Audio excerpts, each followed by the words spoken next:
అందరూ అనండి. జై శ్రీరామ, జై శ్రీరామ, జై శ్రీకృష్ణ, జై శ్రీకృష్ణ, జై శ్రీకృష్ణ. భారత్ మాతా కీ, భారత్ మాతా కీ, భారత్ మాతా కీ. ప్రారంభం నుంచి వేదిక పైన అందరి చేత జై శ్రీరామ నినాదాన్ని అనిపిస్తున్నారు. అద్భుతం, సంతోషం. కానీ ఎందుకు అంటున్నామో తెలుసుకోవాలి మిత్రులారా. ఏదో వాళ్ళు అన్నారు కాబట్టి అనేయటం కాదు. జీవితంలో గుర్తుపెట్టుకోండి, ఏ విషయానికైనా అర్థం తెలుసుకోకపోతే జీవిత పరమార్థం ఏమిటో మనకి తెలిసే అవకాశం, తెలుసుకునే అవకాశం ఉండదు మిత్రులారా. అర్థం తెలుసుకుని ఆచరిస్తేనే జీవిత పరమార్థం బోధపడుతుంది. ఇది గుర్తుపెట్టుకోవాలి. ఎందుకు జై శ్రీరామ్ అనాలి? నిజానికి మన పక్కింటి వాడితో మనకు అవసరం లేదనుకోండి, ఆ పక్కింటి వాడి పేరు కూడా ఏమిటో మనకు తెలుసుకునే అవకాశం ఉండదు. ఈ పేరు కూడా తెలుసుకునే అవసరం ఉందని మనకు అనిపించదు. పేరేమిటో కూడా మనం తెలుసుకునే ప్రయత్నం చేయం, పక్కింట్లో ఎవరుంటున్నారో. అలాంటిది మనతో సంబంధం లేని శ్రీరాముడు, ఇప్పుడు జీవించలేని శ్రీరాముడు, యుగాల క్రితం ఎప్పుడో త్రేతాయుగంలో వెళ్ళిపోయిన శ్రీరాముడితో మనకి ఏం అవసరమని మనం జై శ్రీరామ్ అంటున్నాం, అనగానే రిపీట్ చేస్తున్నాం. చెప్పండి, ఆలోచించండి, జాగ్రత్తగా వినండి, జాగ్రత్తగా ఆలోచించండి. ఏమిటి దాని అర్థం ఏంటుంది? ఇవాల్టికి శ్రీరాముడు మన హృదయాలలో రాముడై దేవుడై కొలువున్నాడంటే ఏదో జరుగుంటుంది, లేకపోతే ఊరికే గుర్తు పెట్టుకోం కదా. మన ఇళ్లలోనే మన ముత్తాత పేరేమిటంటే మనం చెప్పలేమే. నాన్న పేరు వరకు చెప్పగలం, తాత పేరు వరకు చెప్పగలం, మహా అయితే వాళ్ళ నాన్న పేరు వరకు చెప్పగలం. వాళ్ళ నాన్న పేరు ఏమిటో చెప్పండి, ఒకసారి గుర్తు చేసుకోండి. నో, చెప్పలేము. అలాంటిది యుగ యుగాల క్రితం వెళ్ళిపోయిన శ్రీరామచంద్రుడు అవతారం చాలించిన శ్రీరామచంద్రుడిని జై శ్రీరామ అంటే ఎందుకు అంటున్నామంటే, ఎందుకు గుర్తు చేసుకుంటున్నామంటే, ఎందుకు నినదిస్తున్నామంటే మిత్రులారా, జీవితం అంటే సుఖంగా బతకటం కాదు, కంఫర్టబుల్గా బతకటం కాదు, లగ్జరీగా బతకటం కాదు. జీవితం అంటే సుఖంగా బతకటం కాదు, ధర్మంగా బతకటం అని తను ఆచరించి ప్రపంచానికి చెప్పిన సర్వోత్తముడు, సర్వోత్కృష్టుడు, మహోన్నతుడు దేవుడు. అందుకని రామతత్వం, కృష్ణతత్వం, హనుమతత్వం, శివతత్వం అంటున్నాను చూడండి. ఊరికే దండ వేసి పూలు జల్లితే సరిపోదు మిత్రులారా. వాళ్ళు ప్రపంచానికి ఏమి చెప్పారో వెళుతూ వెళుతూ తమ క్యారెక్టర్ ద్వారా జీవితం అంటే ఇలా ఉండాలి. హీరో అంటే ఏమిటో తెలుసా మిత్రులారా? రాముడు ఎందుకు హీరో అయ్యాడో తెలుసా? సినిమాల్లో హీరోలు ధర్మాన్ని యాక్ట్ చేస్తారంతే. యాక్టింగ్ చేసేవాడే హీరో అయితే ధర్మాన్ని ఆచరించేవాడు ఇంకెంత పెద్ద హీరో అయి ఉండాలి. ఆ హీరోనే, మన హీరోనే శ్రీరాముడు. అందుకే జై శ్రీరామ్. ఇప్పుడు చెప్పండి, సాధారణంగా సనాతన ధర్మం అనగానే శ్రీరాముడితో ఆపేస్తున్నారు. దారుణం. రామో విగ్రహవాన్ ధర్మ. రాముడు ధర్మాచరణ ద్వారా శ్రేష్ఠుడయ్యాడు, ఉత్కృష్టుడయ్యాడు. వెళ్ళిపోయిన తర్వాత కూడా తను చేసిన ధర్మబద్ధమైన కర్మల ద్వారా శాశ్వతమై అయ్యాడు. ఇది రాముడి నుంచి మనం నేర్చుకోవాల్సింది. అంటే ఎవడైతే ఉన్న కాలంలో ప్రపంచం కోసం ఆలోచిస్తాడో, గుర్తుపెట్టుకోవాలి ఇదంతా మనం. నహి కళ్యాణకృత్ కశ్చిత్ దుర్గతిన్ తాత గచ్చతి, గీత చెప్తుంది. ఎవడైతే స్వకల్యాణం కోసం ఆలోచిస్తాడో వాడు బతికున్న కాలంలోనే బతికుంటాడు, వాడితో అవసరం ఉన్న వాళ్ళ మధ్యలోనే జీవించి ఉంటాడు. ఎవడైతే లోకం కోసం ఆలోచిస్తాడో, ఎవడైతే ప్రజల కోసం ఆలోచిస్తాడో, ఎవడైతే ప్రపంచం కోసం ఆలోచిస్తాడో, ఎవడైతే సమాజం కోసం ఆలోచిస్తాడో, ఎవడైతే తను ఎలా సుఖంగా, ఆనందంగా, సంతోషంగా, శాంతిగా ఉండాలనుకుంటున్నాడో, ఇతర ప్రపంచ ప్రాణికోటి కూడా అలాగే ఉండాలని భావిస్తాడో, వాడు లోకాలున్నంత కాలం చిరంజీవిగా ఉండిపోతాడు. ఇదే శ్రీరామ జనన అర్థం, పరమార్థం. అందుకని జై శ్రీరామ్. దాంతో ఆపేయకండి. నేను ఎప్పుడు చెప్తుంటాను, మూడు నినాదాలు ప్రతి ఒక్క సనాతన ధర్మ బంధువు గుర్తుపెట్టుకోవాలి. ముఖ్యంగా భారతీయులందరూ గుర్తుపెట్టుకోవాలి, అతి ముఖ్యంగా హిందువులందరూ గుర్తుపెట్టుకోవాలి. మొదటి నినాదం జై శ్రీరామ్, రెండవ నినాదం జై శ్రీకృష్ణ అనండి.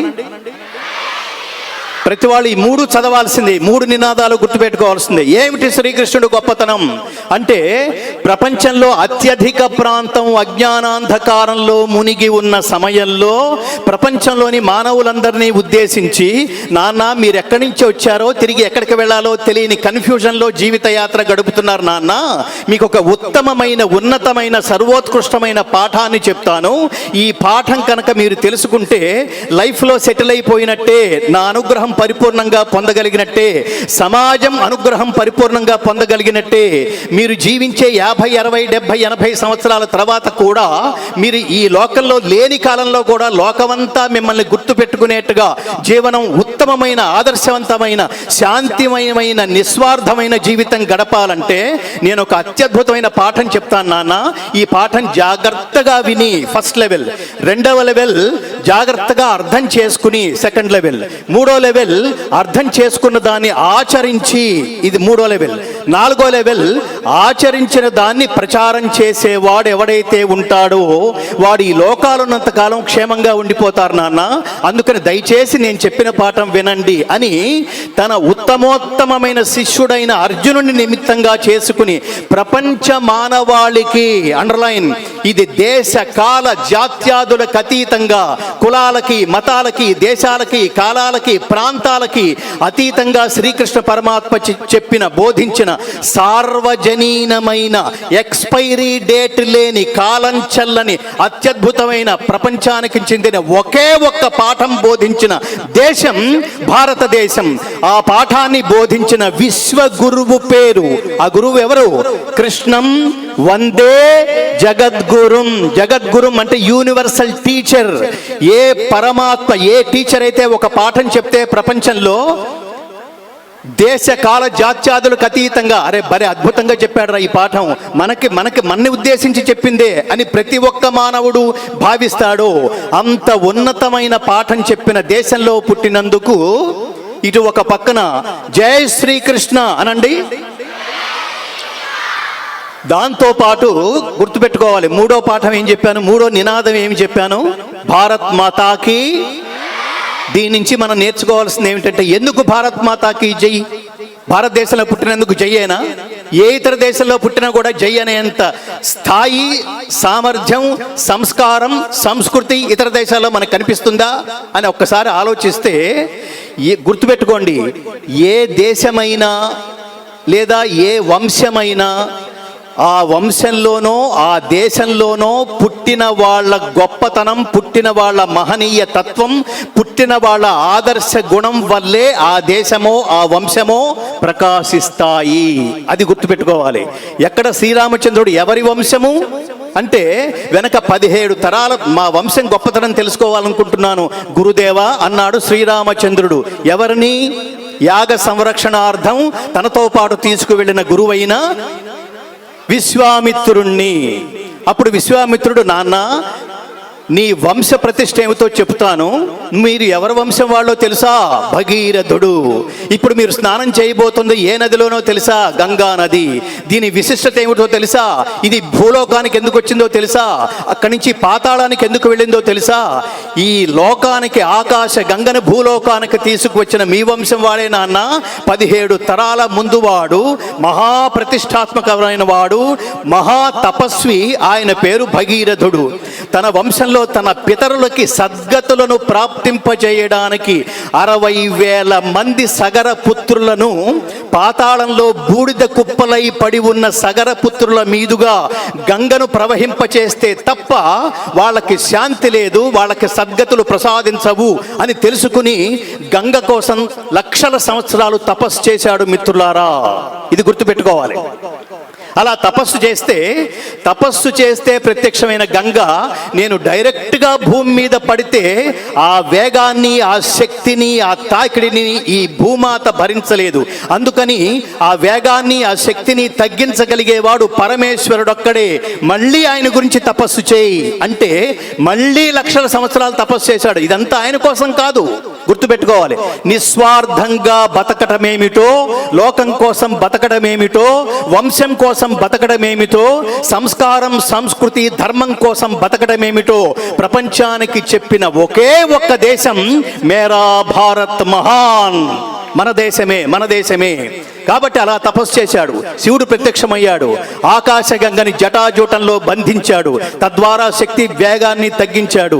ఇప్పుడు మనం అనుభవిస్తున్న, ఇప్పుడు మనల్ని పునీతులను చేస్తున్న గంగ ఎవరి ప్రసాదము? భగీరథుడి ప్రసాదము. అలా చెప్పినప్పుడు శ్రీరాముడు మనసులో అనుకున్నాడు, అంటే నా పితరులు, నా తాత ముత్తాతలు ఇంత ప్రతిష్ట గలవారైతే నా మీద ఇంకెంత బాధ్యత ఉంటుంది? జీవితం అంటే నేను ఒక్కనే కాదు. ఇవాళ మనం సుఖంగా బతుకుతున్నామంటే మన పితృదేవతల ఆశీర్బలమే. ఇది గుర్తుపెట్టుకోండి. మనం సక్సెస్లో ఉన్నామంటే మన తల్లిదండ్రుల తపస్సు, వాళ్ళ తల్లిదండ్రుల తపస్సు, వాళ్ళ తల్లిదండ్రుల తపస్సు వల్లే ఇవాళ మనం ఆకాస్త సుఖంగా ఉన్నామంటే అర్థం అది. అందుకనే మనం ఇతర దేశాలు చూడండి, ఇతర దేశాలు ఏమని చెప్తాయంటే చాలా దురదృష్టకరం. అసలు మన స్థాయి ఏమిటో తెలుసుకోవాలంటే, మన గొప్పతనం ఏమిటో తెలుసుకోవాలంటే ముందు ఇతరులతో పోల్చుకోండి. అప్పుడు మనం ఏమిటో, ఏ స్థితిలో ఉన్నామో, ఎక్కడ ఉన్నామో తెలుస్తుంది మిత్రులారా. క్రిస్టియానిటీ ఎప్పటిది? 2000 సంవత్సరాలు. ఇస్లాం ఎప్పటిది? 1400 సంవత్సరాలు. భగవద్గీత, రామాయణం, ముఖ్యంగా భగవద్గీత ఎప్పటిది? భారతదేశానికి స్వాతంత్రం వచ్చే నాటికి శ్రీకృష్ణ పరమాత్మ అర్జునుని నిమిత్తంగా చేసుకుని ప్రపంచానికి బోధించిన కర్తవ్య బోధ, జీవిత పాఠం బోధించబడి ఇప్పటికి 5125 సంవత్సరాలైంది మిత్రులారా. ప్రపంచంలో ఏ ఇతర మత ఆవిర్భావం జరగని కాలంలో పుట్టిన భగవద్గీతని, భారతీయ సనాతన ధర్మాన్ని ఎవడ్రా దీన్ని మత గ్రంథమంది, దీన్ని మతం అనొచ్చా? చెప్పండి. నో అనండి, అనకూడదు అనండి. ఎందుకంటే దీనికి కూడా అర్థం తెలుసుకోవాలి. మతం అంటే అభిప్రాయం అని అర్థం. ఎవడి అభిప్రాయం అయితే ఒక వర్గానికి మాత్రమే పరిమితం అవుతుందో దాని పేరు మతం అని అర్థం. దాని పేరు ఒక వర్గం అని అర్థం. దాని పేరే రిలిజియన్ అని అర్థం. ఎవడి అభిప్రాయం అయితే సార్వజనీనం అవుతుందో, ఇందాక చెప్పినట్టు దేశ కాల జాత్యాదులకు అతీతం అవుతుందో, ఆచరణకు యోగ్యమవుతుందో, ఆచరించదగిందో, ఆచరించవలసిందో, దాని పేరు ధర్మం అవుతుంది. చెప్పండి. ధర్మం. ధ్రియతే అనేన ఇతి ధర్మః. కాబట్టి మనం చాలా సింపుల్గా మతం అని మాట్లాడతాం, ధర్మం అని మాట్లాడతాం. ఈ పదాలకు అర్థం తెలుసుకోవద్దు. ఏమిటి మతం, ఏమిటి ధర్మం? ప్రపంచంలో మిగతావన్నీ మతాలు. మతం అంటే ఒక వర్గానికి చెందింది మాత్రమే. ధర్మం అంటే సార్వజనీనమైనది. ఏమని చెప్పాను? ధ్రియతే అనేన ఇతి ధర్మః. సంక్షిప్తంగా ధర్మం అంటే సర్వజనామోదయోగ్యమైన కర్మ పేరే, ఆలోచన పేరే, మార్గం పేరే, పని పేరే ధర్మము. సర్వజనామోదయోగ్యమైన ఆచరణ అంటే ఏమిటి? నువ్వు ఏ పని చేసినా పక్కన వాడికి ఇన్స్పిరేషన్ అవ్వాలి. ఏ పని చేసినా దాన్ని ఎవడు చూసినా, ఎవడు అర్థం చేసుకున్నా, ఎవడు పరిశీలించినా, ఎవడు ఆలోచించినా భలే చెప్పాడ్రా, భలే చేశాడ్రా, భలే ఆచరించాడ్రా, భలే అన్నాడ్రా, భలే బాగా పాడాడ్రా, భలే చెప్పాడ్రా అని అనిపిస్తే మాత్రమే, ఆ కదలిక మాత్రమే, ఆ మార్గం మాత్రమే, ఆ బాట మాత్రమే, ఆ ప్రయాణం మాత్రమే ధర్మము. కాబట్టి చిన్న పిల్లల్లో నాకు ఇవాళ చాలా ఆనందంగా ఉంది. ఎందుకంటే ఈ భగవద్గీత ఆధ్యాత్మికతో కార్యక్రమం అనగానే 60 ఏళ్ళు, 70 ఏళ్ళు, 80 ఏళ్ళు దాటిన వాళ్ళు కార్యక్రమానికి ఎక్కువ మంది వస్తుంటారు. ఆ సమయంలో ధర్మం గురించి చెబితే ఏం ఉపయోగం ఉంటుంది? ఉదాహరణకి కృష్ణుడు అర్జునుడితో ఒక మాట మాట్లాడతాడు. త్యక్త్వోత్తిష్ట పరంతప.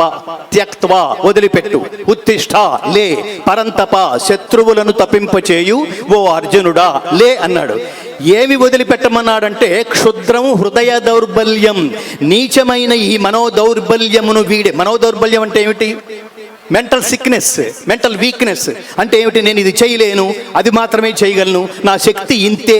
ఇవాళ హనుమాన్ చాలీసా పారాయణం పెట్టడం అన్నది ఈ జాతికి నాకు తెలిసి నా ఇంతవరకు జీవిత ప్రయాణంలో ఇంతమంది విద్యార్థులతో కూడి బాల్య దశ నుంచే ఆధ్యాత్మికత పిల్లల నుంచే ఆ బీజాలు నాటాలనే మహోత్కృష్టమైన ఆలోచనతో ఇటు తల్లిదండ్రులు, అటు గురువులు, ఇటు ఈ అనంతపుర వాసులు అందరూ కలిసి ఇంత 20-25 వేల మంది విద్యార్థులతో, యువతరంతో ఇది చేరాల్సింది వీళ్ళకే.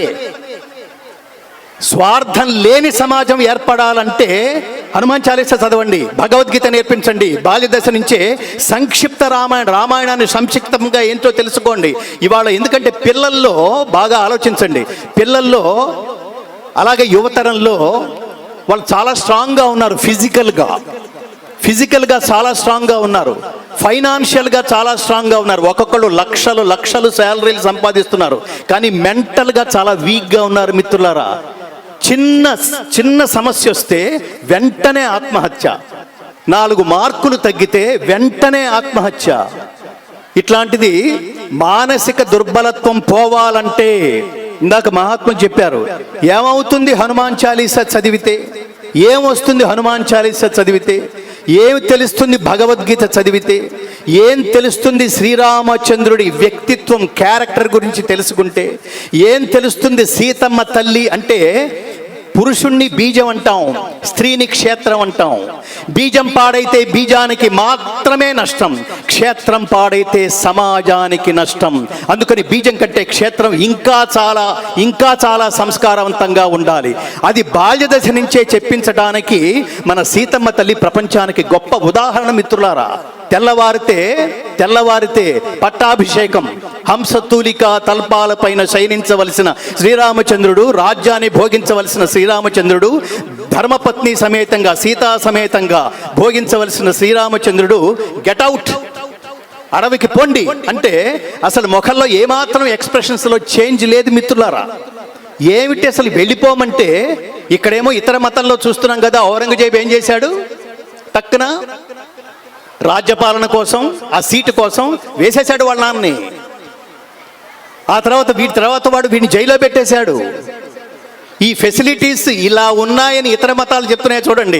రాజ్యం కోసం తండ్రినైనా సరే చంపేసేయి అని చెప్పే ఇతర మతాలతో పోల్చుకుంటే నాకు రాజ్యం, భోగం, సుఖం, సౌఖ్యం, దుఃఖం అన్నీ సమానమే, తృణప్రాయమే అని సుఖ దుఃఖే సమీకృత్వా లాభాలాభౌ జయాజయౌ తతో యుద్ధాయ యుజ్యస్వ నైనం పాపమవాప్స్యసి. 4 మార్కులు తక్కువ వస్తే సోవాట్ అనుకోవాలి, ఏం పర్లేదు నాన్న. దీని అర్థం ఏమిటంటే, నిజంగా గుర్తుపెట్టుకోండి, మనం తపస్సు చేస్తే దేవుడు ప్రత్యక్షం కాలేదంటే అర్థం దేవుడు లేడని కాదు. నేను 10 సంవత్సరాల నుంచి తపస్సు చేస్తున్నాను రా, దేవుడు ప్రత్యక్షం కావట్లేదు, దేవుడు లేడు. ఒకవేళ ఉన్న వాడికి ఏమైనా క్యాస్ట్ ఫీలింగ్ ఉందేమో, క్యాస్ట్ ఫీలింగు వాడికి ఏం ఫీలింగ్స్ ఉండవు. తపస్సు చేస్తే దేవుడు ప్రత్యక్షం కాలేదంటే దేవుడు లేడని కాదు అర్థం. దేవుడు ప్రత్యక్షమయ్యేంత ఇంటెన్సిటీతో నువ్వు తపస్సు చేయలేదని అర్థం. తపస్సులో ఇంటెన్సిటీ, బలం, కాన్సన్ట్రేషన్ ఇవన్నీ పెంచు. పిల్లలకి అది చెప్పాలి. 4 మార్కులు తక్కువ వస్తే నాన్న ఇంకా బాగా చదవాలి, ఏం పర్లేదు, సో వాట్, అయితే ఏంటి, ఊరికే డిప్రెస్ అవ్వకు, సరదాగా సినిమాకి వెళ్దామా, పుష్ప 2 తొక్కేసలాట జరుగుతుంది, నెక్స్ట్ డే వెళ్దాంలే. ధైర్యం చెప్పగలిగే స్థితి ఉండాలి. ఎందుకు బాల్య దశ నుంచే హనుమాన్ చాలీసా పదాలకి మనకి అర్థం తెలియకపోవచ్చు, పర్వాలేదు. ఆ శబ్దానికి తరంగాలకు ఉండే శక్తి, దాని వైబ్రేషన్స్ అంటాం ఇంగ్లీష్లో, వైబ్రేషన్స్. బాల్య దశ నుంచే నేర్పించండి, బాల్య దశ నుంచే భగవద్గీత కూడా నేర్పించండి. ఒక్కొక్క శ్లోకం తాత్పర్యంతో సహా. అష్టసిద్ధి నవనిధికే దాత అన్నాడు. ఏమిటి అష్టసిద్ధులు, ఏమిటి, పరమాత్మని ప్రార్థిస్తే ఏమొస్తుంది మనకి, అలా కాన్సన్ట్రేట్ చేస్తే ఏమొస్తుంది. బాల్య దశ నుంచే పిల్లలకి చెప్పించగలిగితే, ఇందాక చెప్పారు మహాత్ములు, భక్తి, 2వది శక్తి, 3వది యుక్తి, తెలివితేటలు, 4వది నిస్వార్థ పరత్వం. బాల్య దశ నుంచే తెలియాలి. లంచాలు లేని భారతదేశాన్ని సృష్టించాలంటే బాల్య దశ నుంచే పిల్లలకి రామాయణ భారతాలు నేర్పించండి. ఇందాక ఏమని చెప్పాను, గెట్అవుట్ అన్నారు శ్రీరామచంద్రుడిని సీతా సమేతంగా. ఈ రోజుల్లో అన్నారనుకోండి, సీతమ్మ లాంటి తల్లులు చాలా మంది ఉండుంటారేమో, లాంటో కాదో తెలియదు నాకు, కానీ ఈ రోజుల్లో ఆడపిల్లలను కనుక గెట్అవుట్ అని చెప్పండి, చిచి వీడిని చేసుకున్నా నా జీవితం ఇలా తగలడింది, ఆ రాజమండ్రి సంబంధం చేసుకున్నా బాగుండేది, తిట్టుకోరట్లా. కానీ సీతమ్మ అలా అనలేదు. నేను 14 సంవత్సరాలని 14 క్షణాల్లో అరణ్యవాసం గడిపొస్తా, నువ్వు అత్తమామల్ని జాగ్రత్తగా చూసుకో అంటే సీతమ్మ తల్లి ఎందుకయిందంటే, సీతమ్మ ఏమందో తెలుసా, రామచంద్ర నీకు ధర్మం తెలియదా, భర్త వెంటే భార్య కదా, భర్త ఉన్న చోటే భార్యకి స్వర్గం, సౌఖ్యం, సుఖము, ఆనందం కదా, నీకు తెలియదా, ఒక్క నిమిషం ఉండు, డ్రెస్ చేంజ్ చేసుకొస్తా. వెళ్ళిపోయింది ఆయనతో. ఇది ఆనందం అంటే. అంటే అధిక దుఃఖమైన ఆనందమైన కలసి చెమ్మగిల్లు కనులు రెండు ఆలుమగల జంట అట్లున్న ఎప్పుడే సౌఖ్య జీవనము సాధ్యమగును. ఒక కంట్లో నలుసు పడితే దానికి బాగా అయిందని రెండో కన్ను ఆనందపడదు మిత్రులారా. ఏడిస్తే రెండు కళ్ళు కలిసి ఏడుస్తాయి, నవ్వితే రెండు కళ్ళు ఏకకాలంలో ఆనందం అనుభవిస్తాయి. శ్రీరామచంద్రుడు సీతమ్మతో ప్రపంచానికి చెప్పిన ఒక గొప్ప పాఠం అదొక్కటే కాదు. సోదరుడు ఎలా ఉండాలి? రామచంద్రుడు లక్ష్మణులాగా ఉండాలి. బంటు ఎలా ఉండాలి? హనుమలాగా ఉండాలి. అంత శక్తిమంతుడు, అంతా చేసి నీకోసం నా జీవితం అంతా నీకోసం కేటాయించాను, మరి నాకేమిటి అనలేదు ఆయన. చివరిలో అడుగుతాడు, హనుమా నీకేం కావాలి చెప్పు అంటే, నువ్వే నా హృదయంలో ఉన్నప్పుడు పరమాత్మ నాకు ఇంకేం కావాలి అని అడిగితే అడగకుండానే శ్రీరామచంద్రుడు హనుమంతుడికి వరమిచ్చాడు. ఏమని? నా కీర్తన, నా స్మరణ, నా నామము, నా చరిత్ర ఈ లోకంలో ఉన్నంత కాలం దాన్ని వింటూ ఆనందిస్తూ భక్తుల హృదయాల్లోనే సంచరిస్తూ నువ్వు చిరంజీవిగా ఉందువుగాక. దేవుడు ప్రత్యక్షమైతే ఏది పడితే అది కోరుకోకూడదు. నాకు 25,000 కావాలి, అక్కడ 10 ఎకరాల స్థలం కావాలి, ఈ పక్కింటి వాళ్ళు లేచిపోవాలి, ఇది కాదు కోరుకునేది. దేవుడు ప్రత్యక్షమైతే ఏం కోరుకుంటారు? ఓ పక్కన అసురుడు ఉన్నాడు, ఆ పక్కనే రావణాసురుడి తమ్ముడు ఎవరు? విభీషణుడు. నీకేం కావాలని అడిగాడు శ్రీరామచంద్రుడు పట్టాభిషేక సమయంలో. విభీషణుడు ఏమన్నాడు తెలుసా? జీవితంలో ఎంత కష్టం వచ్చినా ధర్మ మార్గాన్ని విడనాడని స్థిరమైన చిత్తాన్ని ప్రసాదించు మహాత్మా అని అడిగాడు. మహాత్ములు దైవం ప్రత్యక్షమైతే అది అడగవలసింది. కాబట్టి మనం ఏం కంపేర్ చేస్తూ వచ్చాం? ఇతర మతాలు. క్రైస్తవ ఏం చెప్తుందో తెలుసా మిత్రులారు? జాగ్రత్తగా ఆలోచించండి. అన్య దేవతలను ఆరాధించే వాళ్ళని రాళ్లతో కొట్టి చంపండి బైబిల్ చదవండి అంటే నీకున్న మానసిక వైశాల్యం అదనమాట. ఖురాన్ ఏం చెప్తుందో తెలుసా? మా మత సిద్ధాంతాల ప్రకారం, జాగ్రత్తగా వినండి, ఖురాన్ చెప్తున్నది మా మత సిద్ధాంతాల ప్రకారం స్త్రీ పురుషులు సమానం కాదు, స్త్రీలు బిడ్డల్ని కనడానికి మాత్రమే పనికొస్తారు అని చెప్తోంది. చెప్పగలమా? వేదిక మీద నిలబడి చెప్పగలమా? అబూబకర్ ముసలియార్ అనే అతను స్టేట్మెంట్ ఇచ్చాడు. కానీ ఒక్కసారి ఆ రెండింటితో కంపేర్ చేసుకోండి. మన ధర్మం ఏమని చెప్తోంది? మన ధర్మ సారాంశం తైత్తరీయ ఉపనిషత్తులో చెప్తోంది. అసలు ప్రారంభమే ఏమని చెప్పింది? అందరూ చెప్పండి. మాతృదేవో భవ, పితృదేవో భవ, ఆచార్య దేవో భవ, అతిథి దేవో భవ. అసలు నిజానికి ఈ 4 మహద్వాక్యాల అర్థం తెలుసుకుని ఆచరిస్తే ఇంకా మనం వెళ్ళిపోయిన తర్వాత కూడా బతుకుంటాం మిత్రులారా. జీవితం అంటే ఉన్న కాలంలో ఉండటం కాదు. జీవితం అంటే మనం వెళ్ళిపోయిన తర్వాత కూడా వెనక తరం వాళ్ళకి ఆదర్శవంతంగా, గతంలో ఒక మహానుభావుడు ఉండేవాడు, గతంలో ఒక తపస్వి ఉండేవాడు, ఇవాళ ప్రత్యేకమైన ఆనందానుభూతి పొందుతున్నాను మిత్రులారా. మహర్షులు తపస్సు చేసి, మరి నాకేమిటి, నాకు అది కావాలి, ఇది కావాలి, ఆ పక్కన 100 ఎకరాలు కావాలి, నా పీఠం ఇంకా ఎక్స్టెండ్ చేయాలి, ఇట్లాంటిది లేకుండా పరమాత్మ నుంచి సంక్రమించిన తపశ్శక్తిని తిరిగి లోకక్షేమం కోసం మాత్రమే ఖర్చు పెడుతూ, పబ్లిసిటీకి దూరంగా, ఆదాయాలకి దూరంగా, కేవలం తపస్సుకి మాత్రమే, ధర్మ ప్రచారానికి మాత్రమే దగ్గరగా ఉండే మహోత్కృష్టమైన స్వామి పక్కన నేను ఆసీనుండి కావడం నాకు ఇవాళ చాలా ఆనందంగా ఉంది మిత్రులారా. లౌకికానాం హి సాధూనాం అర్థం వాగనువర్తతే ఋషీణాం పునరాద్యానాం లోకమర్ధోను ధావతి అంటాడు భవభూతి ఉత్తర రామచరితంలో. అంటే లౌకికులైన సాధకులు వాళ్ళ దగ్గరికి వెళ్ళి కాళ్ళకి నమస్కారం చేసామనుకోండి, ఏ నాయనా నీకేం కావాలి అని అడుగుతారు. నాకు ఇది కావాలండి అంటాం మనం. తథాస్తు అంటాడు. అంటే నీకేది కావాలో తెలుసుకుని తథాస్తు అంటాడు లౌకికమైన సాధువులు. కానీ ఋషీణాం పునరాద్యానాం, ఇట్లా కేవలం పరమాత్మతో మాత్రమే అనుసంధానమైన హంపి జగద్గురు శంకరాచార్య విద్యారణ్య భారతీ మహాస్వామి వారు, హంపి విరూపాక్ష విద్యారణ్య మహాసంస్థానాధీశ్వరులు, ఇలాంటి మహాత్ములు ఏమిటో తెలుసా? వాళ్ళ దగ్గరికి వెళ్ళి మీరు నాకు ఇది కావాలని అడగక్కర్లేదు, ఇది కావాలని అడగక్కర్లేదు. నీ మొహంలోకి చూచి నీకేదైతే అర్హత ఉందో, ఇది గుర్తుపెట్టుకోండి. మనకి ఇంగ్లీష్లో ఒక నోషన్ ఉంది, God gives you what you deserve, not what you Dzire. దేవుడు కోరికను బట్టి ఇవ్వడు, అర్హతను బట్టి మాత్రమే ఇస్తాడు. ఆ అర్హతని సాధించుకోవడం మన ధర్మం. ఆ అర్హత పేరే ధర్మము. ధర్మము ధర్మము మన ఇష్టం వచ్చిన పనులు చేసేసి తెల్లవారులేస్తే అబద్ధాలు, అక్రమాలు, అన్యాయాలు, దుర్భాషలు, అనవసరమైన అక్రమ మార్గంలో ధనార్జనలు, ఇన్ని చేసి అందులో కొంత గిల్లి తిరుమల హుండీలో వేసి నన్ను జాగ్రత్తగా చూసుకో, మన ఇద్దరం బిజినెస్ పార్ట్నర్స్ అన్నట్టుగా వెంకటేశ్వర స్వామి ముందు పాదాలు మోకరిల్లితే వెంకటేశ్వర స్వామి మనతో మైత్రి చేస్తాడా? దేవుడు ఎవరితో మైత్రి చేస్తాడు? కృష్ణుడు ఎవరిని ఎంచుకున్నాడు మహాభారత యుద్ధంలో? ప్రధానంగా ధర్మపక్షపాతి. యతో గావస్తతో ధర్మ, యతో ధర్మస్తతో కృష్ణ, యతో కృష్ణస్తతో ధర్మ, యతో ధర్మస్తతో జయ.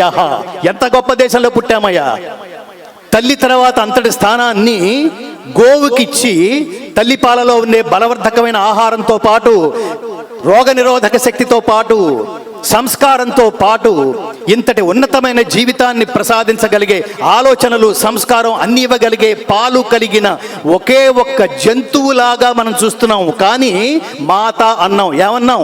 ఆ అంటే అమ్మ, ఆ అంటే ఆవు. గోవులో మాతను దర్శించిన మహోత్కృష్టమైన భారతదేశంలో పుట్టినందుకు చెప్పండి మళ్ళీ ఇంకొకసారి, భారత్ మాతాకి. కాబట్టి ఇతర మతాలతో పోల్చుకుంటే మాతృదేవో భవ, అమ్మే మొదటి దేవత. నాన్న దేవుడు రా అమ్మ. ఇంట్లోంచి బయలుదేరేటప్పుడు, బయటకు వెళ్ళేటప్పుడు ఎవరి కాళ్ళకి నమస్కారం చేయాలి? పిల్లలు అమ్మ కాళ్ళకి నమస్కారం చేయండి, తర్వాత నాన్న కాళ్ళకి నమస్కారం చేయండి, తర్వాత స్కూల్కి వెళ్ళగానే, పాఠశాలకు వెళ్ళగానే గురువు కాళ్ళకి నమస్కారం చేయండి. అర్థమవుతుందా? తర్వాత ఇంటికి వచ్చి వాళ్ళ ఎక్స్పీరియన్స్ అంతా మనకి చెప్తారు చూడండి. అతిథులు వాళ్ళ కాళ్ళకి నమస్కారం చేయండి. వీళ్ళందరికీ నమస్కారం చేస్తే వాళ్ళు ఊరికే నెత్తి మీద ఇలా చేయి పెట్టేసేయరు. ఆయుష్మాన్ భవ అంటారు, తీరుతుంది.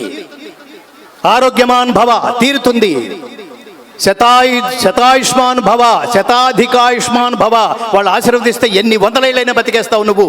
ఇప్పుడు మనం చూస్తున్నాం చూడండి, ధర్మం ఉంటే దాని శక్తి ఎలా ఉంటుందంటే, ఇప్పుడున్న ప్రభుత్వాలు ఎంత పని చేసినా అధర్మంగా ఉంటాయి. కాబట్టి బ్రాకెట్లో ఎంత పని చేసినా ఎలక్షన్స్ ముందు మందు, డబ్బు, జనాల బలహీనతల్ని సాటిస్ఫై చేసే పనుల్లో ఉంటాయి. కాబట్టి వాడు నెక్స్ట్ టర్మ్ వస్తారో లేదో ఎంత చేసినా గ్యారంటీ లేదు మిత్రులారా. 5 సంవత్సరాల తర్వాత మళ్ళీ ఇదే ప్రభుత్వం వస్తున్న గ్యారంటీ లేదు. అలాంటిది జాగ్రత్తగా వినండి, శ్రీరామచంద్రుడు 11,000 సంవత్సరాలు పరిపాలించాడు. 11,000. ఎలా సాధ్యం అది? ధర్మము ధర్మము ధర్మము, అబద్ధమాడరాదు. వీలైనంత వరకు మరి నాకేమిటి, నీ దగ్గరకు వచ్చిన వాడిని మరి నాకేమిటి అని అడగద్దు, మరి నీకేమిటి అని అడగండి. నిరంతరం లోకానికి సేవ చేసే ప్రయత్నంలో ఉండండి. ఇతరుల్ని మన కోసం వాడుకుంటే దాని పేరు స్వార్థం. మనం ఇతరులకు ఉపయోగపడితే దాని పేరు సేవ. ఇవాళ జరుగుతున్నది నా దృష్టిలో చాలా గొప్ప ఆధ్యాత్మిక సేవ మిత్రులారా. ఈ సేవ చేస్తున్న, ఈ ధర్మ ప్రచారం చేస్తున్న ఈ పక్కనే ఉన్న విద్యారణ్య మహాభారతి స్వామి వారి పాదపద్మాలకు శిరస్సు నఖ ధూళి కంటే వరకు వంగి వారి పాదాలకు నమస్కరిస్తూ నాకు కృతజ్ఞత కూడా ఉంది.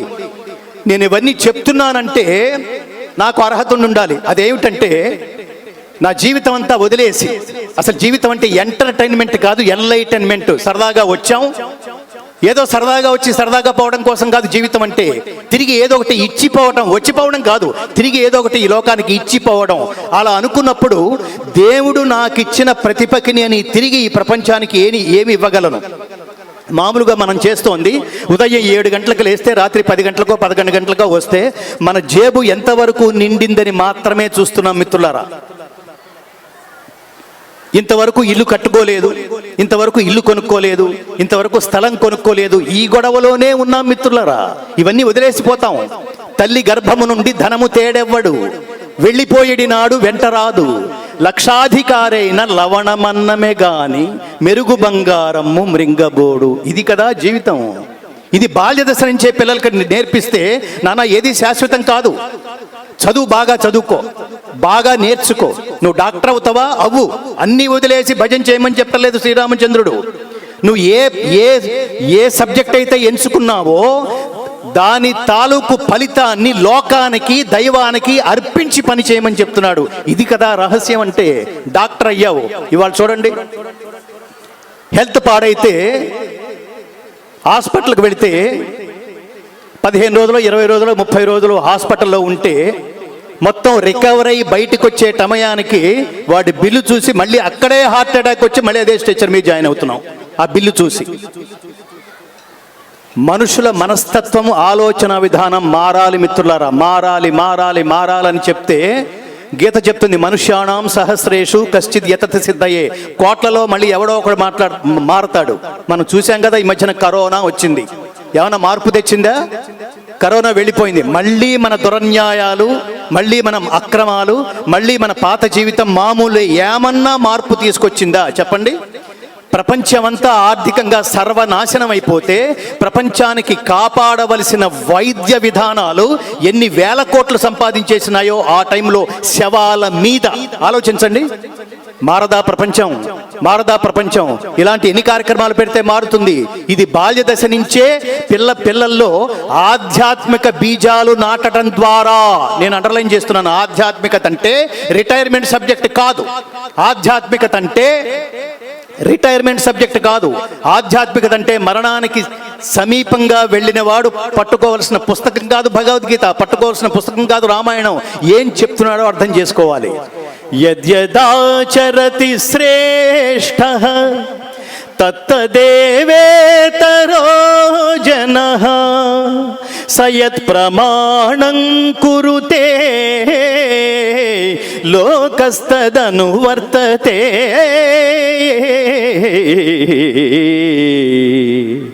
ప్రపంచంలో ప్రతి మానవుణ్ణి ఉద్దేశించి అసలు మనిషి ఎలా బతకాలో చెప్పింది భారతదేశం.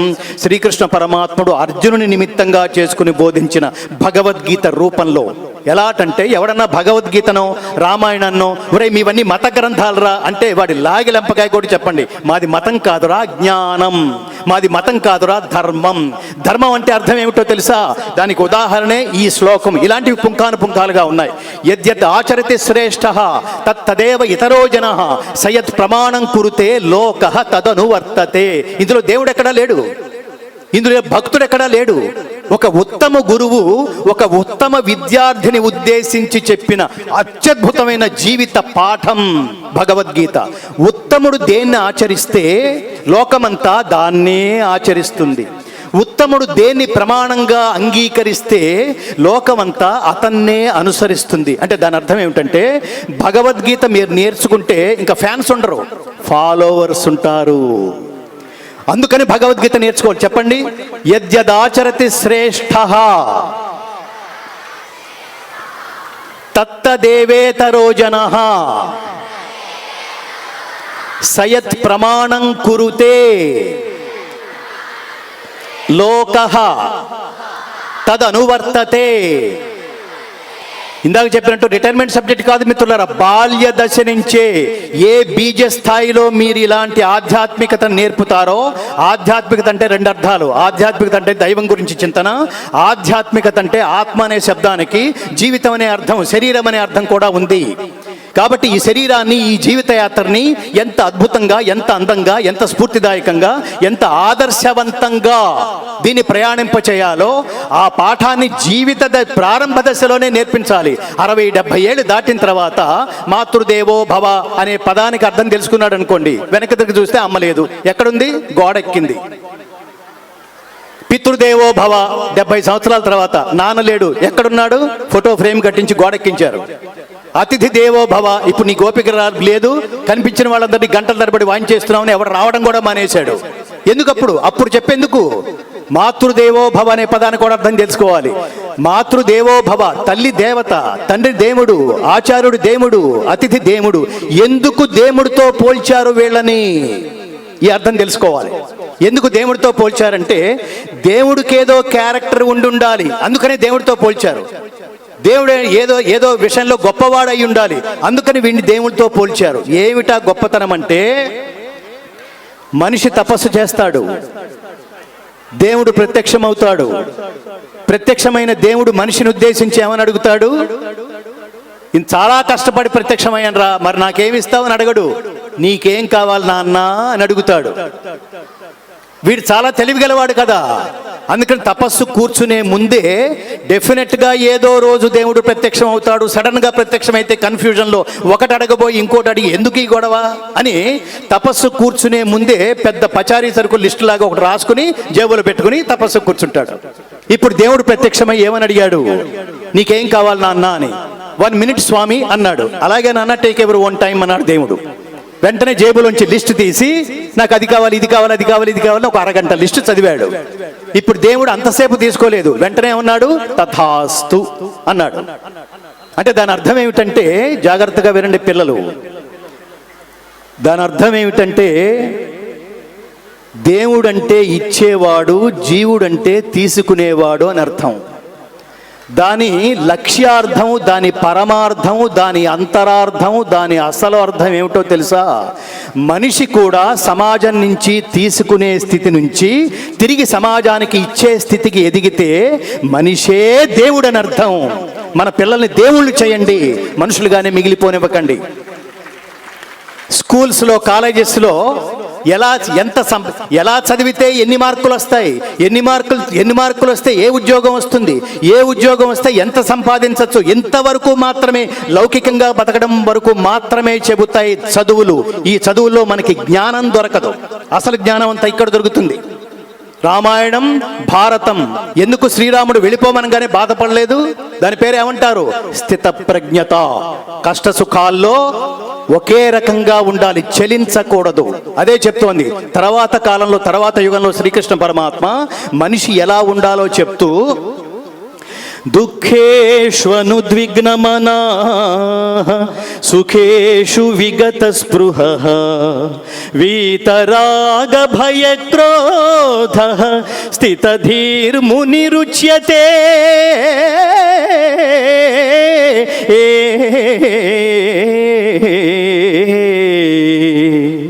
దుఃఖాలు కలిగినప్పుడు దిగులు చెందద్దు, సుఖాల పట్ల స్పృహ లేనట్టుగా ఉండు. రాగము, భయము, క్రోధము నీ దగ్గర కూడా రానివద్దు. అలా రానివ్వనప్పుడు మాత్రమే నిన్ను స్థితప్రజ్ఞుడు అంటారు. జీవితాన్ని జయించడం అంటే, జీవితాన్ని సాధించడం అంటే ఇది అని చెప్తాడు శ్రీరామచంద్రుడు ఆచరణ రూపంలో, శ్రీకృష్ణ పరమాత్మ బోధించిన పాఠం రూపంలో. ఇవి ఖచ్చితంగా బాల్య దశ నుంచే. నేను చాలాసార్లు చూస్తున్నాను మిత్రులారా, ఇవన్నీ మనం చాలాసేపు, ఎంతసేపు అయినా మాట్లాడుకోవచ్చు. కానీ ఒక ఆందోళనకరమైన విషయం మాత్రం మనం గుర్తు చేసుకోవాలి. Hinduism is so strong, but Hindus are so weak unfortunately. ఎంత బలహీనంగా ఉన్నామంటే, మన మధ్యలోనే గుళ్ళు కూలగొట్టేస్తున్నారు, మన మధ్యలోనే దేవీ దేవతా విగ్రహాలు పగలగొట్టేస్తున్నారు. హిందువులో కించిత్ చలనం కూడా లేదు, ఉండదు. ఎక్కడో ఒక మూల నుంచి వెళ్ళి ఈ హంపి విద్యారణ్య స్వామి వారు వెళ్ళి అక్కడ ప్రెస్ మీట్ పెట్టి ఇది దురాగతం, ఇది దురన్యాయం అని ఒక్కరు ప్రెస్ మీట్ పెడితే సరిపోతుందా? ఎక్కడి నుంచి వచ్చి ఆయన రావాలా? మన బాధ్యత లేదా? ఆ దగ్గరలో ఉన్న, చుట్టూతో ఉన్న హిందువులు జీవించి ఉన్నట్ట, మరణించి ఉన్నట్ట? మైనారిటీ అనేవాళ్ళు ఇంత స్ట్రాంగ్గా ఉన్నారేమిటి? 85% హిందూస్ ఉన్నారు ఈ దేశంలో అని గర్వపడి కాలరెగరేసే మనం ఇంత బలహీనంగా ఉన్నామంటే what non sense is going on in India? ఒక్క మోడీ సరిపోతాడా? 500 శ్రీరాముడు రామయ్య తండ్రి అన్నాం, సీతమ్మ తల్లి అన్నాం. ఏది మాట వరుసగా ఏది నాలుక చివరి నుంచి అంటున్నామా, మనస్ఫూర్తిగా అంటున్నామా? మనస్ఫూర్తిగా అనేట్టయితే ఆ రామయ్య తండ్రి ఖచ్చితంగా ఇదే ప్రదేశంలో పుట్టాడని కన్ఫర్మ్డ్గా మనకు తెలిసినా అక్కడ గుడి కట్టడానికి మోడీ లాంటి ఒక్క మొగాడు మాత్రమే ముందుకొస్తే అవుతుందా? మనం కాదా? 500 సంవత్సరాలు పట్టిందంటే ఒక్క గుడి కట్టడానికి. ఒక్క గుడి. ఈ గుడి వల్ల రామయ్య తండ్రికి ఏం ఉపయోగం లేదు. గుడి కట్టడం వల్ల ఆయన ఏం సంతోషించడు. కృష్ణ పరమాత్మ చెప్తాడు, నేను పొందవలసింది కానీ పొందదగింది కానీ ఈ సృష్టిలో ఏదీ లేదు, అయినా నేను కర్తవ్యం ఆచరిస్తూనే ఉన్నాను. ఎందుకంటే నేనే కర్తవ్య కర్మని ఆచరించకపోతే నన్ను ఆదర్శంగా తీసుకుని లోకమంతా బద్ధకస్తులు తయారై ఈ కాలచక్రం సర్వనాశనం అయిపోతుంది. అందుకని నాకు ఆసక్తి లేకపోయినా నేను ప్రపంచాన్ని మేలుకొల్పడం కోసం, ప్రపంచానికి మార్గదర్శనం చేయించడం కోసం నేను కర్మల్ని ఆచరిస్తూనే ఉన్నాను. శ్రీరామచంద్రుడికి ఏం అవసరం అండి? ఏ డబ్బు అవసరం అండి? ఏ ల్యాండ్స్ అవసరం అండి? శ్రీకృష్ణుడికి ఏం అవసరం అండి? వీళ్ళ నుంచి, వీళ్ళ తత్వాల నుంచి గుర్తుపెట్టుకోండి. విగ్రహానికి దండేయటం ఒక్కటే కాదు, వాళ్ళు ఏం చెబుతున్నారో అది తెలుసుకుని ఆచరించినప్పుడు మాత్రమే వాళ్ళకి దండ వేసే అర్హత మనకుంటుంది. ఇంత లాజికల్గా చెప్పండి బిడ్డలకి. రాముడికి దండ వేసావా? దండ వేసి ఏ శ్లోకం చెప్తున్నావు? కృష్ణుడికి దండ వేశావా? ఏం శ్లోకం చెప్తున్నావు? అసలు ఎంతమందికి శ్లోకాలు? ఇది ఇంకో పెద్ద పెద్ద పెద్ద పెద్ద ప్రశ్న. హిందువుల బిడ్డలు కూడా, హిందువుల బిడ్డలు ముఖ్యంగా ఆడపిల్లలు కనిపించి కనిపించనట్టుగా బొట్టు. ఏమిటది డ్రామా? హిందువుల ఆడపిల్లలు హిందువులు చూడగానే హిందువుల పిల్ల అన్నట్టుగా కనిపించట్లేదు. ఎందుకని? హిందువుల మగబిడ్డలు వీళ్ళు హిందువులు అని గుర్తుపట్టలేనట్టుగా ఉన్నారు. ఎందుకని? ఎవరిని ఆశిస్తున్నారు మీరు? ఎవరు సక్సెస్ అవుతున్నారు? పాశ్చాత్యుల మనమా? గుర్తుపెట్టుకోవాలి. దీన్ని ఈ వంశాలను గుర్తుపెట్టుకోండి. మీ తాతలు తండ్రులు ఏ మార్గాన్ని అయితే అనుసరించారో, ఇక్కడ విద్యారణ్య స్వామి ఏదైతే మీకు తర్వాత చెప్పబోతున్నారో వాటన్నిటినీ ఆచరించే ఆసక్తి ఉంటేనే ఉండండి, లేకపోతే వెళ్ళిపోండి. వద్దు, మనం హిందువులని చెప్పుకోవద్దు. చాలా బాధాకరమైన విషయం ఇది. అందుకనే ఒక మహానుభావుడు వెళ్ళిపోయిన రోజుల్లో ఒక స్వామీజీ అన్నారు, చిన్మయ మిషన్ స్వామీజీ, ఏమిటి స్వామి మీరు దీర్ఘంగా ఆలోచిస్తున్నారు? ఏం చాలా సైలెంట్గా ఉన్నారేంటి స్వామి? ఏదో ఒకటి చెప్పండి అంటే ఆయన అన్నారు, I'm seriously thinking that how to convert Hindus into Hinduism అన్నాడు ఆయన. హిందువుల్ని హిందువులుగా మార్చడం ఎలాగో తీవ్రంగా ఆలోచిస్తున్నాను. నా వల్ల కావటం లేదు, నాకు ఆలోచన రావటం లేదు. అందుకని మనకి పుస్తకాలు చదివే హిందువులొద్దు. కేవలం హనుమాన్ చాలీసా పారాయణం కోసం మాత్రమే హనుమాన్ చాలీసా నేర్చుకునే హిందువులొద్దు. దాన్ని అర్థం చేసుకుని ఆచరించే ప్రాక్టీసింగ్ హిందూస్ మాత్రమే ఈ దేశ పటిష్టతకి అవసరం.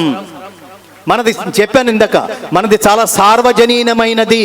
ఎవడు ఏ ప్రశ్న వేసినా దానికి సరైన సమాధానం చెప్పగలం. ఇందాకేమన్నాం?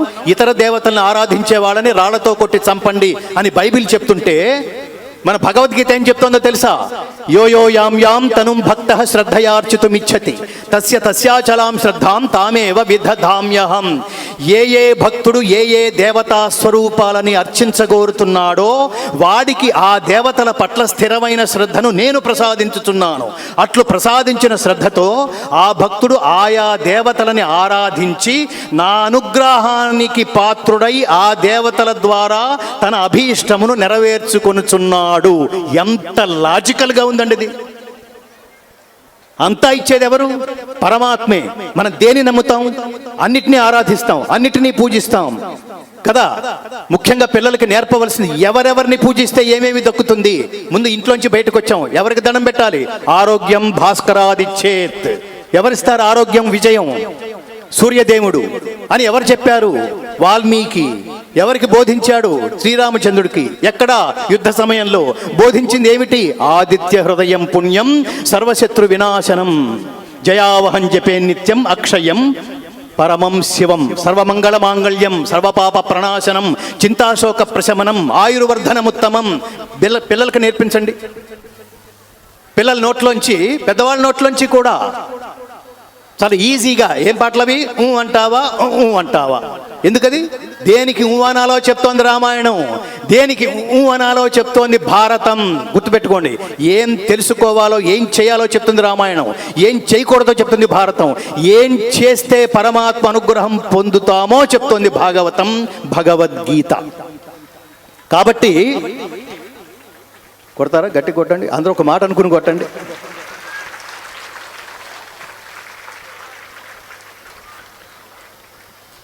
నేను ఇంకొక ఇద్దరికి నేను కృతజ్ఞతలు చెప్పాలి. ఒకటేమిటంటే, నేను ఈ ఊళ్ళోకి అడుగు పెట్టగానే ఎవడన్నా ఒకటి శకున్ లాంటి వాడు ఎవడన్నా దొరికాడనుకోండి, ఆ ప్రభావం ఊరు దాటి వెళ్ళిపోయేంత వరకు అదే కంటిన్యూ అవుతుంది. ఊళ్ళోకి అడుగు పెట్టగానే మహాత్ముల దర్శనం జరిగిందనుకోండి. మహాత్ములు అంటే ఎవరంటే మనస్సు, బుద్ధి, ఆత్మ, కర్మ అన్ని పాజిటివ్ అంటాను చూడండి ఇంగ్లీష్లో.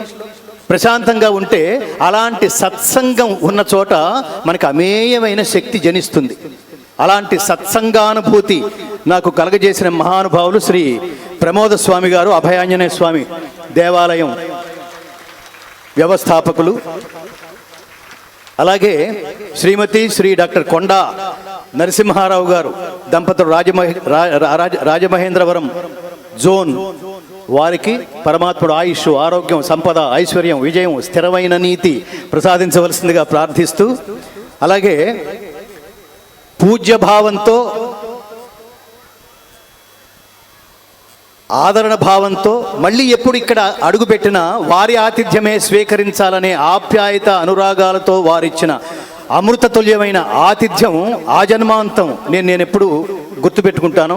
శ్రీమాన్ నాగరాజు గారు దంపతులు. అలాగే ఈ కార్యక్రమానికి ఆత్మలాంటి ఆత్మద్రష్ట, జ్ఞానద్రష్ట నిర్వాహకులు శ్రీ సుంకు వేణుగోపాల్ గారు. మహాత్మా, మీరు ఎప్పుడు ఇలాగే ఉండాలి. ఎందుకంటే ఇవన్నీ అవుట్ ఆఫ్ ది సిలబస్. ఇది అవుట్ ఆఫ్ సిలబస్ అంటాం. సిలబస్లో నేను ఎప్పుడు చెప్తుంటాను, సిలబస్లో ఉన్న పాఠాలు చెప్పేవాడు మామూలు గురువు. సిలబస్లో లేని పాఠాలు అంటే ఏవైతే జీవితానికి ఉపయోగపడగలవో వాటిని కూడా కలిపి చెప్పేవాడు సద్గురువు. ఈ రెండు పాఠాలతో పాటు మనం ఈ లోకాన్ని విడిచిపెట్టిన తర్వాత కూడా శాశ్వతంగా ఉండాలంటే ఏ పాఠం అవసరమో ఆ పాఠం చెప్పిన జగద్గురువు శ్రీకృష్ణ పరమాత్మ. ఇవి గుర్తుపెట్టుకోండి. జై శ్రీరామ, జై శ్రీకృష్ణ, భారత్ మాతాకి జై. ఎందుకు భారత్ మాతాకి అంటే ఇంతటి మహానుభావ దైవాలని ప్రపంచానికి అందించింది. అనుష్ఠించిన కర్మల ద్వారా ప్రపంచంలో మనిషి మనుగడంటే ఇలా ఉంటే మనం ఎన్ని వేల లక్షల కోట్ల సంవత్సరాలైనా శాశ్వతంగా ఉంటాము అని ప్రవర్తించే మహాత్ములకి జన్మనిచ్చిన తల్లి కాబట్టి భారత్ మాత. కంపేర్ చేసుకోండి, ప్రపంచంలో ఇలాంటి మహానుభావులు ఎక్కడైనా ఉన్నారా? ఇవాళ మనం ఐఫోన్ వాడుతున్నాం. ఈ ఐఫోన్ ప్రపంచ గతిని మార్చింది. వేలు పెట్టి నా చిన్నప్పుడు ఎప్పుడు మా నాన్నగారు అంటుండేవాళ్ళు, అనవసరమైన విషయాల్లో వేలు పెట్టి కెలక్కరా అని. ఇప్పుడు మనం చేస్తుంది అదే. ఫోన్ తీసుకుని కెలుకుతూనే ఉన్నాం పొద్దున్నుంచి. దాని ఫలితం ఏమిటంటే ఇవాళ ఎవడన్నా మనశ్శాంతిగా ఉన్నాడు అంటే దాని అర్థం వాడి కొంపలో టీవీ లేదని, వాడి చేతిలో మొబైల్ లేదని అర్థం. ఎందుకు మనశ్శాంతి లేదంటే ఈ కెలకటం వల్లే. దీని నుంచి ఏం నేర్చుకున్నామంటే ఏం నేర్చుకోవట్లేదు. నిజంగా ఏం నేర్చుకోవాలంటే భగవద్గీత నేర్పించండి. ఏదైతే అనవసరమో, ఏదైతే అశాశ్వతమో, ఏదైతే అనారోగ్యకరమో వాటి దగ్గరకు కూడా వెళ్ళవు. ఏమిటి క్రైస్తవం, ఏమిటి ఇస్లాం, ఏమిటి వాళ్ళు ప్రపంచానికి బోధించిన పాఠాల రూపంలో ఉన్న గ్రంథాలు అంటే, ఇస్లాం దేని ఫాలో అవుతున్నారు చెప్పండి? ఖురాన్. క్రైస్తవం దేని ఫాలో అవుతున్నారు చెప్పండి? బైబిల్. ఈ రెండు ఏమిటో తెలుసా? మానవుల చేత రచించబడిన గ్రంథాలు, బోధించబడిన గ్రంథాలు అంతే. జీసస్ రాయలేదు బైబిల్. ఆయన వెళ్ళిపోయిన 200 సంవత్సరాల తర్వాత ఆయన శిష్యులనే వాళ్ళ చేత రచించబడింది. ఖురాన్ మహమ్మద్ ప్రవక్త రాయలేదు. ఆయన వెళ్ళిపోయిన 300 సంవత్సరాల తర్వాత ఆయన శిష్యులనే వాళ్ళ చేత రచించబడింది. కానీ భగవద్గీత ఎవరు రాశారు? సాక్షాత్తు తను పరమాత్మగా ప్రకటించుకుని, అండర్లైన్, అహమాత్మ గుడాకేశ సర్వభూతాశయ స్థిత అహమాదిత్య మధ్యంచ భూతానాం అంతయేవచ. సర్వభూతములందున్న ఆత్మను నేనే, వాటి ఆది మధ్యాంతములను నేనే అన్నాడు. అనగానే మనలాంటి వాళ్ళకి డౌట్ వస్తుంది, భలే అన్నిటి మీద భలే కర్చీఫ్ వేసాడు రా, అన్ని నేనే అని భలే ఫుల్ ఆర్కెస్ట్రా పెట్టి వాయించేసుకుంటున్నాడు రా అని అనుకుంటామేమో విభూతి యోగం చదువుతున్నప్పుడు. కానీ ఏదైతే చెబుతున్నాడో అదంతా చూపించాడు విశ్వరూప సందర్శన యోగంలో. సృష్టి స్థితి లయమంతా ఆయనలో కనిపిస్తున్నప్పుడు మైక్రో లెవెల్లో అర్జునుడు అలా కూర్చుని పాద ధూళి రేణువులాగా ఆ స్థాయిలో అక్కడ అతను కూర్చున్నప్పుడు కృష్ణమూర్తి పాదాల దగ్గర, మ్యాక్రో లెవెల్లో సృష్టి స్థితి లయకారకుడైన పరమాత్ముడు సర్వత్రా వ్యాపించి ఉన్న స్థాయిలో ఆయన విశ్వరూపం చూపిస్తున్నప్పుడు అర్జునుడికి మొత్తం అర్థమైంది జీవిత పాఠం. భగవద్గీత ఎందుకు చదవాలనుకునే వాళ్ళకి ఈ ఒక్క ఫలశ్రుతి చెప్పండి. అర్జున విన్నావా, నీకు అర్థమైందా, ఏమర్థమైంది చెప్పు అన్నాడు శ్రీకృష్ణుడు చివర్లో. అంటే అప్పుడు అర్జునుడు చెప్తున్నాడు, పరమాత్మ నష్టో మోహ స్మృతిర్లబ్ధా త్వత్ప్రసాదాన్మయాచ్యుత స్థితోస్మి గత సందేహ కరిష్యే వచనం తవ.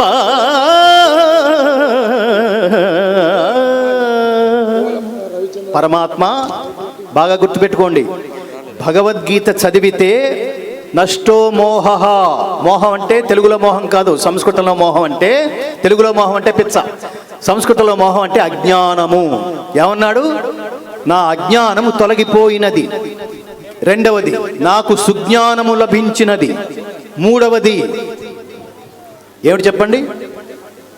స్థితోస్మి గత సందేహ, నా డౌట్స్ అన్నీ క్లియర్ అయిపోయినాయి. జీవితానికి సంబంధించిన ఏ డౌట్ అయితే ఉంటుందో, ఏ ప్రశ్న అయితే ఉదయిస్తుందో మొత్తం వెళ్ళిపోయినాయి. ఇప్పుడు నువ్వు ఏదైతే చెప్పావో కర్మ మార్గంలో, భక్తి మార్గంలో, జ్ఞాన మార్గంలో మూడు కలిపి కర్మని భక్తి శ్రద్ధలతో ఆచరిస్తే జ్ఞానం లభిస్తుందని చెప్పావో, ఎంత గొప్ప గురువు పరమాత్మ. నన్ను నువ్వు డిక్టేట్ చేయలేదు. యథేచ్ఛసి తథా గురు. అనునయంగా శిష్యుణ్ణి దగ్గరకు తీసుకుని ఇంత ప్రేమపూర్వకంగా ఉపదేశించిన గురువు ప్రపంచంలో, ఈ సృష్టిలో ఇంకొకడు ఉండడు పరమాత్మ అని అర్జునుడి చేత కితాబు పొందిన దైవము జగద్గురువు ఎవరు? శ్రీకృష్ణ పరమాత్మ.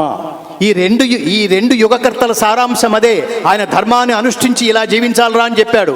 ఈయన అనుష్ఠిస్తూ ఇలా చెప్పాలరా అని తర్వాత కాలంలో మనలాంటి వాళ్ళందరికీ ఓ టెక్స్ట్ బుక్ ఏదో ఉండాలి కదా, జీవిత పాఠం బోధించాడు. కాబట్టి ఇందాక మనం చెప్పుకున్నట్టు మిగతా మత గ్రంథాలు మనుషుల చేత రచించబడినవి, కానీ భగవద్గీత సాక్షాత్తు పరమాత్ముని ముఖపద్మం నుండి వెలువడిన మహోత్కృష్టమైన దివ్య సందేశం భగవద్గీత. కాబట్టి మిగతా మతాలతో పోల్చుకున్నప్పుడు ఆ మతాలు బోధించిన వాళ్ళు మానవులు, ఇక్కడ చెప్పిన వాడు దేవుడు.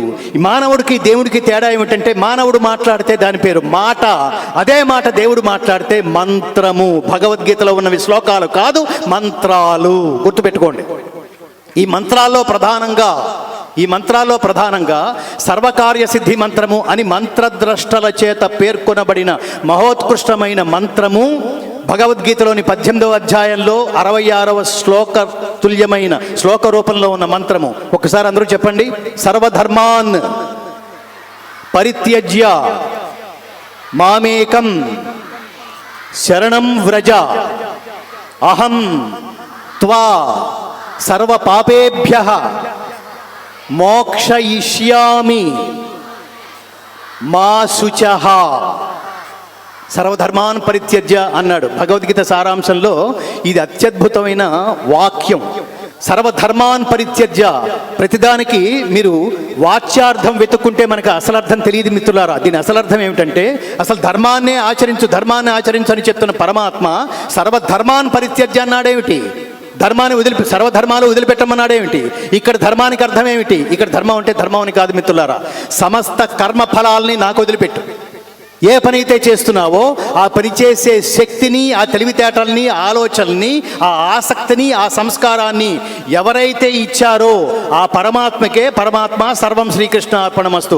All this credit goes to you only. అంతే కదా. ఇవాళ నేను మాట్లాడుతున్నానంటే ఇది నా క్రెడిట్ ఎలా అవుతుంది? ఇవాళ నా గొంతు బాగుండకపోతే నేను మాట్లాడలేను. ఇవాళ సౌండ్ సిస్టమ్ పనిచేయకపోతే మాట్లాడలేము. All that credit goes to ఈ మంచి సౌండ్ సిస్టానికి. అతను కూడా చప్పట్లు కొట్టండి. ఇంత ఉండి పవర్ లేకపోతే ఈ లైట్లే వెలగనప్పుడు ఎవరు కనిపిస్తారు? ఆగుతాం. చివరికి ఆ డే అంతా లైట్లు రావనుకోండి, ఆ కార్యక్రమం పోయింది, పవర్ పోయింది. So all that credit goes to power only. ఇదంతా బాగానే ఉంది, కానీ వాళ్ళు ఉదయం నుంచి కుండపోత వర్షం అనుకోండి, ఏం జరుగుతుంది? వీటన్నిటికంటే మించి ఇలాంటి వేదిక ద్వారా హిందూ జనాల్ని ముఖ్యంగా మంది, నిజానికి ఇంకొకటి కూడా గుర్తుపెట్టుకోండి, మనదే కనుక మతం అంటే, ఇందాక చెప్పాను కదా, మతానికి ఒక జాడ్యం కూడా ఉంది. వాళ్ళు ఏమిటంటే, మీరు వెధవలరా, మేము చాలా గొప్పవాళ్ళం, అందుకని మీ తల్లిని వదిలేసి, మీ తల్లి వల్ల ఉపయోగం లేదు, మీ దేవుడి వల్ల ఉపయోగం లేదు, మా వల్లే ఉపయోగం, ఏం కావాలంటే అది ఇచ్చేస్తాం అని డబ్బు ఇతరత్ర ఆశలు చూపించి ఇతర మతాల్లోకి లాగుతున్న కన్వర్షన్స్ పేరుతో లాగుతున్న వాళ్ళు ఉన్నారే, వాళ్ళ మీద కేసులు పెట్టి, నేను అసలు యాక్చువల్గా హనుమాన్ చాలీసా గురించి చెప్పడం కంటే వాటి అర్థాలు మీరు పుస్తకాలు వెతికినా దొరుకుతాయి. మహానుభావులు అందరూ చెప్తారు, హిందూ ధర్మాన్ని, హిందూ మతాన్ని, సనాతన ధర్మాన్ని కాపాడుకోవటం మీద హిందువులు దృష్టి పెట్టకపోతే రాబోయే రోజుల్లో ఉండవు మిత్రులారా. పిల్లలు పుడుతూనే ఇతర దేశాలు పోతున్నారు చదువుకోవడానికి. ఇతర దేశాలు ఒక్కసారి పోయారు అంటే సనాతన ధర్మం పాడైపోయిందని అర్థం, పాడైపోతుందని అర్థం. తర్వాత జనరేషన్స్ ద్వారా కాపాడవలసిన బాధ్యత నిజంగా మనం పిల్లలకి పంచిపెట్టవలసింది జ్ఞాన సంబంధమైన ఆస్తి. దయచేసి సనాతన ధర్మం అనే ఆస్తిని పిల్లలకి పంచిపెట్టండి. మన ఇంటి పక్క నుంచి మనం పక్కింట్లో ఉన్న వాళ్ళని కూడా లాక్కెళ్ళిపోతున్నారు మిత్రులారా కన్వర్షన్స్ పేరుతో. కన్వర్షన్ అంటే ఏమిటో తెలుసా? తల్లిని మార్చడం అని అర్థం. తల్లిని మార్చమని చెప్పేవాడు, తల్లిని మార్చేవాడు ఇద్దరు కిరాతకులే, దైవద్రోహులే. మన తల్లి యావరేజ్గా ఉంటుంది. మన పక్కింటి తల్లి ఐశ్వర్యరాయ్ అనుకోండి, చాలా అందగత్తి కాబట్టి ఆవిడే మన తల్లి అంటామండి. మనకి జన్మనిచ్చిన తల్లే తల్లి. ఇందాక మాతృదేవోభవ అనే పదానికి ఎందుకు దేవుడితో పోల్చారంటే దేవుడికి ఇవ్వడమే కానీ తీసుకోవడం రాదు మిత్రులారా. తీసుకోవడం తెలియదు. నువ్వు ఇవ్వడానికి ప్రయత్నించినా దేవుడు తీసుకోడు. వాడు తీసుకోవాలని ప్రయత్నిస్తే నువ్వు ఇవ్వలేవు. ప్రతి నెల కరెంటుకి ఇంత బిల్లు కట్టేస్తున్నారు వీళ్ళు, బాగా డబ్బుండే కడుతున్నారు, బాగా బలిసిపోయి ఉన్నారు వీళ్ళు, నన్ను మాత్రం అనాదిగా వీళ్ళు ఫ్రీగా వాడేసుకుంటున్నారు అని సూర్యదేవుడు అనుకుని ఒక్క నెల బిల్లు పంపించాడు అనుకోండి, ఆలోచించండి, ఫినిష్. కట్టగలమా మనం? ప్రకృతి అంతా మరి ఇంత నిస్వార్థంగా మనకి సేవ చేస్తున్నప్పుడు మనమేమిటండి ఇలా ఉన్నాం? ఇది చెప్తోంది కదా సనాతన ధర్మం. ధర్మం అంటే జాగ్రత్తగా ఆలోచించు, జాగ్రత్తగా ప్రవర్తించు, ఇతరుల కోసం ఆలోచించు. ఆత్మౌపమ్యేన సర్వత్ర సమం పశ్యతి యః అర్జున సుఖం వా యది వా దుఃఖం సయోగి పరమోమతః. ఎంత గొప్ప స్థాయికి వెళ్ళి చెప్తుందండి భగవద్గీత, ఎంత లోతులకు వెళ్ళి స్పృశించి చెప్తుందండి భగవద్గీత. మనం సాధారణంగా ఒక స్లోగన్ చెప్తుంటాం, ఒక సూక్తి. ఏమిటది? మానవ సేవే. ఇక నుంచి అది మానేయండి. మానవ సేవే అని దీర్ఘం పెట్టకండి. మానవ సేవే అని దీర్ఘం పెడితే అర్థం ఏమిటంటే మానవ సేవ మాత్రమే మాధవ సేవ అనే అర్థం వస్తోంది. ఎవడరా నీకు అర్హత ఇచ్చింది? ఎవడు కానీ నీకు ఆ హక్కు ఇచ్చింది? ఎవడిచ్చాడు నీకు ఆ హక్కు? మానవ సేవ మాత్రమే మాధవ సేవ కాదు నాన్న. ఆత్మౌపమ్యేన సర్వత్ర సమం పశ్యతి యః అర్జున సుఖం వా యది వా దుఃఖం సయోగి పరమోమతః. అంటే సర్వప్రాణుల సుఖదుఖములను తన సుఖదుఖములతో పోల్చుకొని చూచువాడు గొప్ప యోగి అని చెప్పబడుచున్నాడు. అంటే నిన్ను ఎలా చూసుకుంటున్నావో, ఎలా ప్రేమించుకుంటున్నావో సకల ప్రాణుల్ని అదే అనుభూతితో, అదే చక్షువులతో, అదే దృష్టితో, అదే సంస్కారంతో చూసినప్పుడు మాత్రమే పరమాత్మ ఆశీస్సులకి నువ్వు అర్హత పొందినవాడు అవుతావు అని చెప్తోంది. ఎంత లోతులకు వెళ్ళి చెప్పింది. నీ ఇంట్లో ఉన్న కుక్క, నీ పక్కనున్న సకల చరాచర ప్రాణికోటి నీతో సమానం. నువ్వేదో ప్రత్యేకం అనుకుంటున్నావు, కానీ పరమాత్ముడు జంతువునాం నరజన్మ దుర్లభం అన్నట్టుగా మిగతా వాటికి బుద్ధి కానీ జ్ఞానం కానీ చాలా లోయర్ లెవెల్లో ఉంటుంది. కానీ పరమాత్ముడి, కనిపించని పరమాత్ముడి ఉనికి గుర్తించి గ్రహించి చేరుకోగలిగే జ్ఞానం మన ఒక్కడికే ఇచ్చినప్పుడు మనం దాన్ని స్వార్థం కోసం వాడుకోకూడదు మిత్రులారా. బహూనాం జన్మనామంతే జ్ఞానవాన్ మాం ప్రపద్యతే వాసుదేవ సర్వమితి సమహాత్మా సుదుర్లభః. ఇదంతా ఎక్కడో ఒక చోట స్టార్ట్ అవుతుంది, ఎక్కడో చోట స్టార్ట్ అవుతుంది. అసలు మనం కాదని. కానీ పక్కింటి వాడితో, పక్కన వాడితో మనం పోల్చుకుంటూ మనకి తెలుసో తెలియకో చాలా అపరాధాలు చేసేస్తుంటాం మిత్రులారా. తత్ఫలితంగా మనం పోతూ ఉంటాం. పునర్జన్మ సిద్ధాంతాన్ని భగవద్గీత ప్రతిపాదిస్తుంది. ఇవాళ ఫేస్బుక్లు, వాట్సాప్లు, ఇట్లాంటివన్నీ యూట్యూబ్లు చూస్తుంటే అనేక మంది విచ్చలవిడిగా బతికేసే దుర్మార్గులు జీవితం అంటే ఇదొక్కటే, నువ్వు సుఖపడ్డా దుఃఖపడ్డా ఇదే, అందుకని కుమ్మేసాయి, ఇష్టం వచ్చినట్టు అనుభవించేసాయి అని మాట్లాడుతున్న వీడియోలు కూడా మనం చూస్తున్నాం మిత్రులారా. మళ్ళీ జన్మ ఉందా? ఎస్, ఉంది. ఏమిటి దానికి ప్రమాణం? ఏమిటి? భగవద్గీత. చెప్పండి మీరు. నేను చెప్పాను, జాగ్రత్తగా చెప్పండి. భగవద్గీత మతం కాదు, ధర్మం, జ్ఞానం.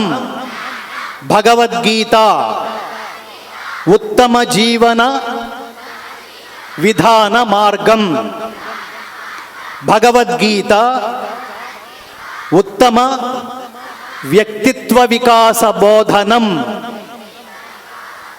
భగవద్గీత జీవన గీత, మరణ గీత కాదు, కానివ్వము.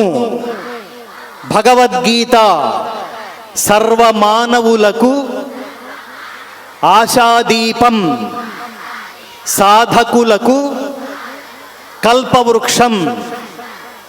గీత నేర్చుకుంటాం, రాత మార్చుకుంటాం, ఇంటింటా గీతా జ్యోతుల్ని వెలిగిస్తాం. భారతీయ ఆత్మజ్యోతులై ప్రకాశిస్తాం. జై శ్రీరామ, జై శ్రీకృష్ణ, భారత్ మాతాకి. ఈ వేదిక మీద ఆర్ఎస్ఎస్ అంటే అది ఒక వర్గం అనుకుంటాం. ఈ నిరంతరం ఈ దేశం కోసమే, దేహం కోసం కాదు, దేశం కోసమే, ధర్మం కోసమే, ఈ ధర్మ జాగృతి కోసమే, ధర్మ ప్రచారం కోసమే, పరమాత్మ ఇచ్చిన శక్తుల్ని లోకక్షేమం కోసమే వినియోగించాలని ఆవిర్భవించిన దేవుళ్ళు మరో రూపంలో ఆవిర్భవిస్తే వాళ్ళంతా కలిసి ఆర్ఎస్ఎస్ అనే సంఘం అవుతుంది, శాఖ అవుతుంది. మిత్రులారా, ఆ మహానుభావులే శ్యామ్ కుమార్ గారు ధర్మ జాగరణ అఖిల భారత సహ సంయోజక్. వారు చాలా స్ఫూర్తిదాయకంగా ప్రసంగించారు. అందరికీ ఒకసారి కృతజ్ఞత తెలియజేస్తూ, ఆత్మస్థైర్యానికి మళ్ళీ చెప్తున్నాను, జీవితంలో ఆత్మహత్యలు లేకుండా ఉండాలంటే, మానసిక దుర్బలత్వం లేకుండా ఉండాలంటే, మెంటల్ సిక్నెస్ లేకుండా ఉండాలంటే, ఎక్కడ నిస్తేజం నీరసం ఉన్నా రామాయణం చదవండి, హనుమాన్ చాలీసా చదవండి. నేను ఎప్పుడు చెప్తుంటాను, భారతానికి భగవద్గీత ఎలాగో రామాయణానికి సుందరకాండం అలా, ఇవన్నీ చదవడం ద్వారా మన సంస్కృతిని కాపాడుకుందాం. జై శ్రీరామ, జై Srikrishna. Thanks for watching. Please comment, like, share and subscribe our channel.